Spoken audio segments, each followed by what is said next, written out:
The Timekeeper's Gift. In a quiet village nestled between two misty mountains, there lived a boy named Ethan. He was clever, curious, and always in a hurry. He rushed through his breakfast, sped through his chores, and could often be found darting from one friend's house to another like the wind.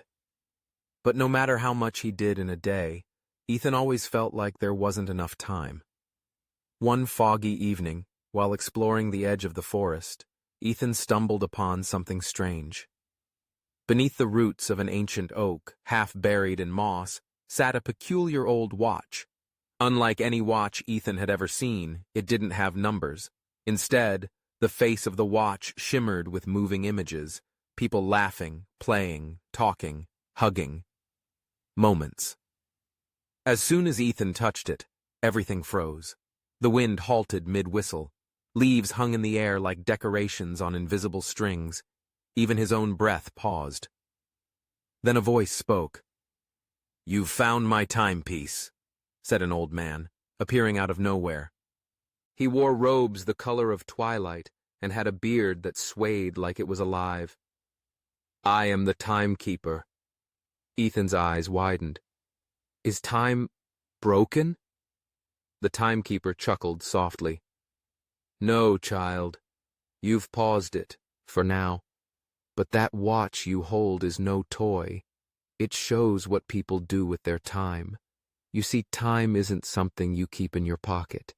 It's something you give away." "I never have enough time," Ethan blurted. "I wish I had more." "Do you?" the Timekeeper asked, his eyes twinkling. "Very well. I'll grant you a gift, 1 extra hour each day. But there is a rule." Ethan's ears perked up. "What rule?" "You may not use the hour for yourself." Before Ethan could ask what that meant, the forest began to move again. The wind whispered, the leaves dropped, and the Timekeeper vanished.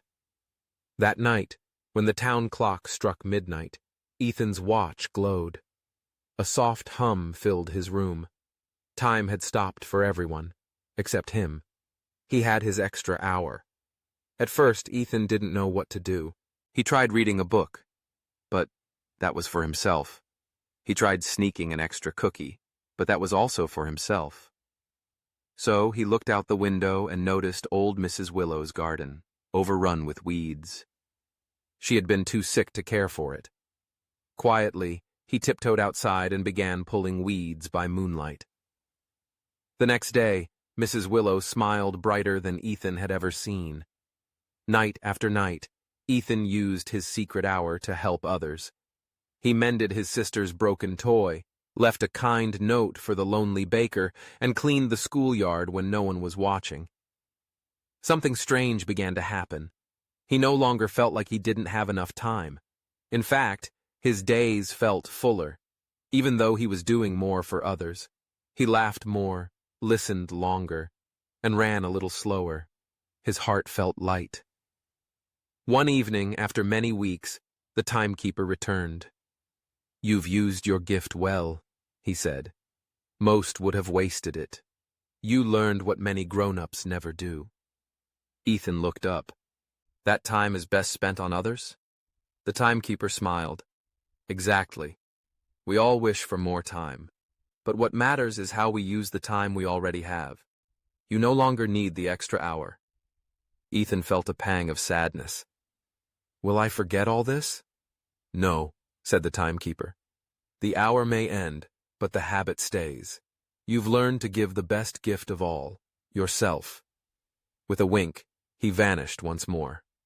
From that day on, Ethan still ran and laughed and played, but never so fast that he missed a friend's smile or the chance to help. His time was no longer something he chased. It was something he shared. Moral of the story: the best way to have enough time is to give it to others.